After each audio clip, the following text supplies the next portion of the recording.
그러니까 공부는 어차피 스스로 결심하고 해야지 잘할 수 있는데 하고 싶게 만드는 방법이 절대 아니라는, 제가 봐준 것들이 힘든 일이기 때문에 그걸 아이도 알아준 것 같아요. 정말 천천히 바뀌더라고요. 아이가 어떻게 다시 시작할 수 있었을까? 도대체 어떻게 된 걸까? 저도 궁금했어요. 그런데 연구가 있네요. 이렇게 이 세 가지가 충족되면 시키지 않아도 내적 동기가 유발돼서 하고 싶은 일을 찾고 잘한 작은 애의 긴 사춘기 이야기. 그래도 극복할 수 있었던 이유. 안녕하세요. 동네 아줌마 노을커피입니다. 오늘은 작은 애 이야기를 해봅니다. 그러니까 며칠 전이 남편 생일이었는데 그 사춘기의 정점, 그 고1에 쓴 그 아이의 생일 축하 편지가 생각나서요. 아빠 생신 축하드려요. 말도 잘 안 듣고 좀 나대도 믿어주고 응원만 해주시면 저 속 안 썩일게요. 조금만 지켜봐 주세요. 사랑해요. 1년 이상 게임 속에 살아서 이제 부모님이 속 썩는 줄도 알고 마음은 착한 내 아기였죠. 이 메모는 저희 집 냉장고에 4년을 넘기며 지금도 붙어 있습니다. 그러니까 냉장고 앞에 설 때마다 볼 수 있더라고요. 하지만 이 편지를 쓰고도 1년 몇 개월을 더 저희는 마음고생을 했더랬죠. 그러니까 여튼 2년 반 가까이 속을 썩이던 사춘기 이야기와 이것을 극복하게 되는 과정을 얘기해 보고 싶네요. 지금 중간고사를 치렀거나 곧 치르게 되실 분들을 위해서 이때가 딱이다 싶어요. 힘들게 버티고 계실 누군가에게 희망이 되는 이야기라면 참 행복할 것 같습니다. 처음 시작은 이제 코로나로 이제 집에서 수업 받을 때였어요. 그 속 터지는 사춘기, 반항기에 이제 공부가 첫 번째 문제가 아니죠. 일단 생활 태도 먼저 나빠지면서 신호가 옵니다. 아침에 일찍 일어나지도 않고 수업에 지각한다는 그 문자를 이제 받기 시작하면서 변하더라고요. 그 수업을 방문을 닫고 이제 혼자 들었는데 컴퓨터를 워낙 잘 다루는 요즘 애들이 수업만 듣지는 않았겠죠. 특히 저희 애가 그때 스마트폰이 없었기 때문에 컴퓨터를 합법적으로 하루 종일 만질 수 있다는 게 꿈 같은 일이었나 봐요. 컴퓨터에 아주 딱 붙어 살더라고요. 공부도 잘 안 하고 수학은 답지 베껴서 가져오는데 티가 안 나게 정성껏 베껴야지. 너무 티가 나니까 더 화나요. 정성껏 뺏겨! 제가 소리도 질렀어요. 그러니까 수업도 이렇게 대충 듣고 게임을 하던 애가 공부를 제대로 할 리 없이 그렇게 부실하게 이제 중등을 마무리하고 고등에 갔어요. 그리고 수업에 필요하다고 어쩔 수 없이 사게 된 스마트폰. 이제 본격적으로 하루 종일 게임만 합니다. 와, 정말 미치죠. 큰애가 열심히 하는 것만 보다가 도대체 이렇게 태도가 엉망이 되는지 이해를 못하겠고 참지도 못하겠더라고요. 바로 소리 지르고 화를 주체하지 못했죠. 그러면 아이도 똑같이 반응을 합니다. 제가 게임이나 공부 문제로 화내면 보란 듯이 같이 험해지는 말투, 문짝도 부셔져라 닫고 아주 씩씩거리기도 하고요. 그때 한 막말을 제가 핸드폰 메모장에 적어두었어요. 애가 아주 막 나가더라고요. 이거 창피해서 솔직히 공개도 못할 말이에요. 아이에게는 다 커서 이제 몇 번 읽어줬는데 자기가 언제 그러냐고 하죠. 막말 배틀하면 저도 상위권 될 겁니다. 그리고 사춘기 때 아이 눈빛이 야수의 눈빛이죠. 지금의 그 착한 눈이 아니에요. 그리고 저를 똑바로도 안 봅니다. 막 치켜뜨고 딴 데 보면서 말하고 저를 가끔 볼 때도 막 눈에 힘이 꽉 들어가요. 도대체 그 호르몬이 사람을 짐승으로 만드는 것 같더라고요. 그러니까 심할 때는 조건 없는 사랑도 기다림도 부담스럽다고 아무것도 하지 말아달라고 애는 방에만 들어가 있었죠. 저도 정말 많이 울었습니다. 화가 나다가 어느 시점이 지나니까 이게 무섭고 두렵고 불안해지더라고요. 이게 언제까지 저럴까? 계속 저럴까? 어른이 돼서도 저럴까? 정말 가슴에 바위 덩어리가 있는데 이게 점점 커집니다. 잘 때도 이렇게 짓누르고. 그러니까 그 끝이 없는 터널에 갇힌 그 느낌은 이게 짧은 영상으로 사실 담기에는 부족하죠. 사춘기 극복기는 책으로 사실 자세히 써보고도 싶네요. 여튼 이제 고1 첫 중간고사부터 예상되었던 내신 점수를 받아옵니다. 웃긴 건 고1 3모는 국어만 조금 못했지 수학, 영어, 중등 과정은 잘 되어 있었어요. 이게 중2까지 해둔 공부라는 겁니다. 그런데 내신 성적은 첫 중간고사부터 처참 그 자체. 그러니까 그러니까 내신 공부는 모고와는 이제 다르게 시험 기간에 얼마나 집중하느냐에 크게 영향을 받죠. 그러니까 아이는 한다고 했다는데 처음부터 3등급, 4등급, 5등급까지 평균 3점대 후반으로, 그러니까 인서울 어디도 불과한 내신이었죠. 그러니까 학종으로도 인서울 턱걸이도 어려운 내신인데 내신이 안 좋은 애가 뭐 생기부라고 특별히 화려할 일도 없잖아요. 그러니까 담임 선생님도 정말 솔직하게 써주셔서 종합전형은 가망이 없겠더라고요. 그런데 어쩌면 이것은 이제 아이와 저에게 큰 행운이었던 것 같아요. 처음 내신 시험을 이제 잘 봐왔다면 저는 그걸 유지하기 위해서 또 큰애 하던 방식대로 무조건 책상에 앉혀두기 위해서 노력했겠죠. 그에 따르지 않으면 계속 괴로워했을 것이고요. 그런데 이제 그렇게 안 좋은 성적으로 1학기를 보내고 나니 조금은 내려놓게 됩니다. 사춘기 1년 반이나 지나서 그것도 성적을 마주하고 그때서야 이제 살짝 내려놔진 거예요. 물론 뭐 계속 공부하라고 이제 구슬리고 게임할 때 눈치도 주었죠. 뭐 하루아침에 바뀌는 건 아니니까요. 하지만 다행히 이제 애가 둘째라는 거죠. 이제 큰애 친구들도 정시로 뭐 재수라도 해서 잘 간 친구들이 여럿 있었고 무엇보다 큰애와 얘기를 많이 할 수 있었어요. 이제 큰애는 그 대문자 T라서 감정을 배제하고 이제 팩트를 얘기하는 스타일이거든요. 그래서 누구의 조언보다 도움이 됐어요. 그래서 아이에게 잔소리하고 화내고 통제하는 것이 큰 도움이 안 된다고 하더라고요.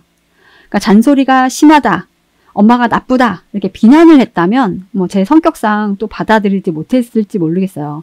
그런데 좋은 결과를 바라고 화내시는 거 아니냐, 도움이 안 된다, 오히려 방해가 된다 이렇게 하는 거예요. 그러니까 공부는 어차피 스스로 결심하고 해야지 잘할 수 있는데 잔소리는 하고 싶게 만드는 방법이 절대 아니라는 겁니다. 그리고 게임도 어차피 나가 있는 시간이 많으니까 통제가 안 될 수밖에 없고 집에서 하는 거 화를 내시면 몰래 나가서 하고 숨어서 하게 된다고요. 그러니까 잘 들어보면 너무 맞는 말인 거예요. 그죠? 그리고 이제 작은 애는 친구들과 잘 지내고 특히 어른들과도 잘 지냈어요. 그러니까 고3에는 친구들 공부도 시키더라고요. 그러니까 친구 5명 평균이 자신의 수준인데 성적이 나쁘다고 친구들을 바꾸고 싶지는 않대요. 그래서 절친들 실력을 높이겠다고 한동안은 학교에서 그 핸드폰을 지가 걷어서 공부하라고도 시키더라고요. 애가 조금 웃기죠.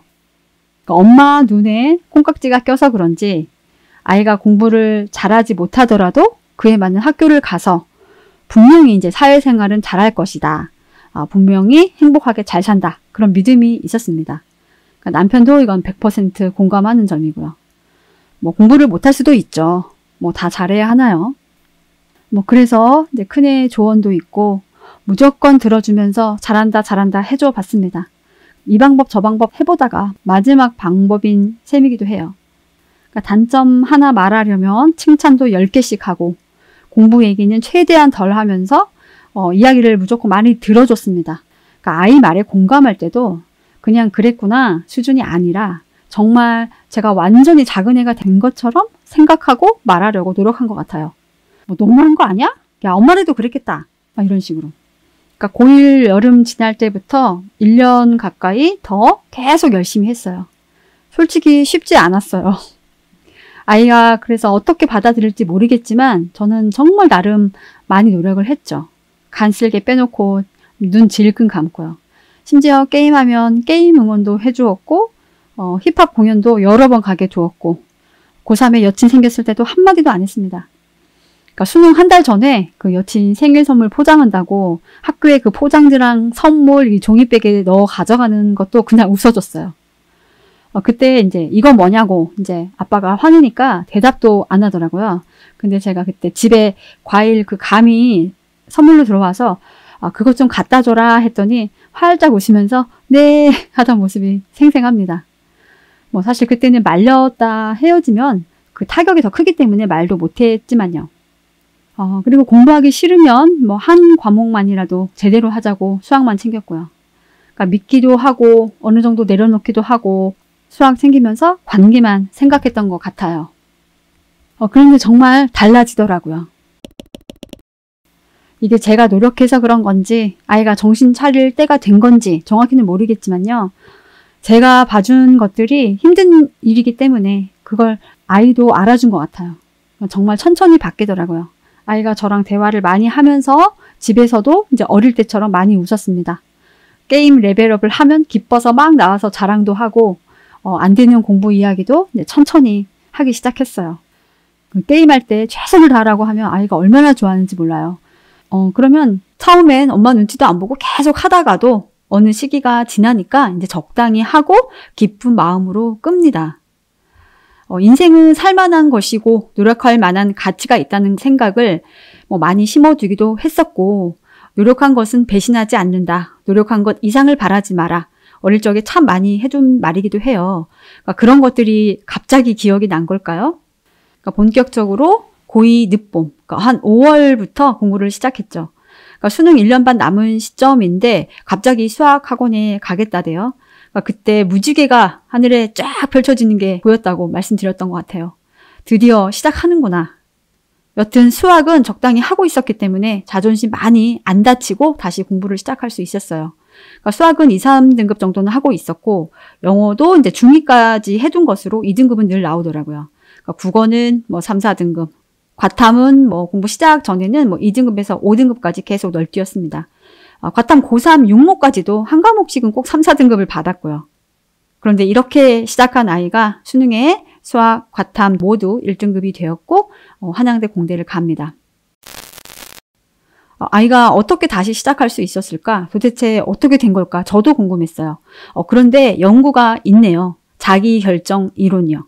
그러니까 에드워드 대시와 리처드 라이언 교수께서 인간의 내적 동기를 유발하는 핵심 요소로 3가지를 꼽았는데요. 그게 자율성, 관계성, 유능성이라고 해요. 이 중에서 자율성이 특히 중요한데, 이건 외부의 압력 없이 스스로 선택하고 결정할 때 동기부여가 돼서 열심히 할 수 있고 그걸 지속할 수 있다고 합니다. 그러니까 자신이 결정했으니까 책임이 따르고 더 열심히 하게 되는 거죠. 그리고 이 중요한 자율성은 스스로 생각할 기회를 줄 때, 그리고 관계성과의 조화로 높일 수가 있어요. 외부 압력 없이라는 대목은 그 관계가 나쁘면 이게 불가한 부분이잖아요.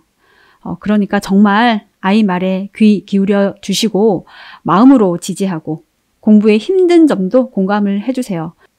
그렇게 관계를 다지면 통제 저항은 내려가고 자율성 욕구가 올라가게 됩니다. 이렇게 이 3가지가 충족되면 시키지 않아도 내적 동기가 유발돼서 하고 싶은 일을 찾고 잘 한다고요. 그러니까 부모와의 정서적 연결이 강할수록 성취도가 높다는 다른 연구와도 결이 맞는 이야기입니다. 그러니까 관계를 신경 쓰는 건 행복한 그 사이 자체로도 너무너무 중요하지만 공부를 위해서도 정말 중요한 거였습니다. 우리도 누가 시켜서 하는 일은 그렇게 즐겁지 않죠. 하려고 이렇게 하고 있는데 하라면 더 하기 싫은 경험 다 해보셨잖아요. 그러니까 잔소리보다는 아이의 말을 들어주세요. 특히 이제 한다고 하고 있지만 아이가 느끼기에는 아직도 많이 부족하다는 것도 기억해 보시고요. 그러니까 저도 듣는다고 귀 많이 기울였던 것 같은데, 큰애 말로는 제가 전에는 말을 많이 끊고 제 얘기, 그러니까 제가 하던 얘기만 계속 반복했다고 하더라고요. 아마 지금 저처럼 하시는 분도 많을 거예요. 그러니까 대화하시라 이렇게 말하지 않고 들어주시라 말하게 됩니다. 말씀은 아이 반의 반만 하시려고 노력해 보세요. 사춘기를 어떻게 극복했는지 저희 집 얘기를 하는데요. 결과가 좋지 않았다고 해도 좋은 관계를 만드는 것은 정말 의미 있는 노력입니다. 정말 중요한 노력입니다.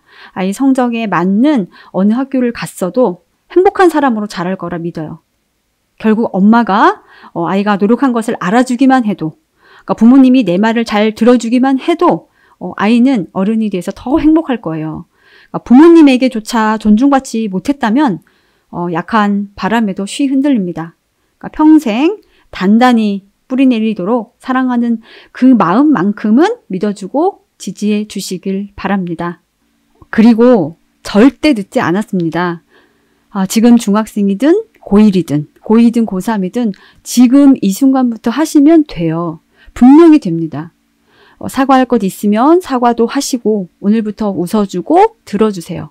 그래야 아이가 평생 행복하고 공부할 마음도 생겨요. 최소한 엄마로서 후회 없이 했다. 그 마음은 들도록 사랑하는 우리 아이만 보면서 이렇게 보자고요. 오늘도 쓸데없이 잔소리가 너무 길어졌네요. 오늘은 여기까지 하겠습니다. 다음에 또 만나요. 안녕.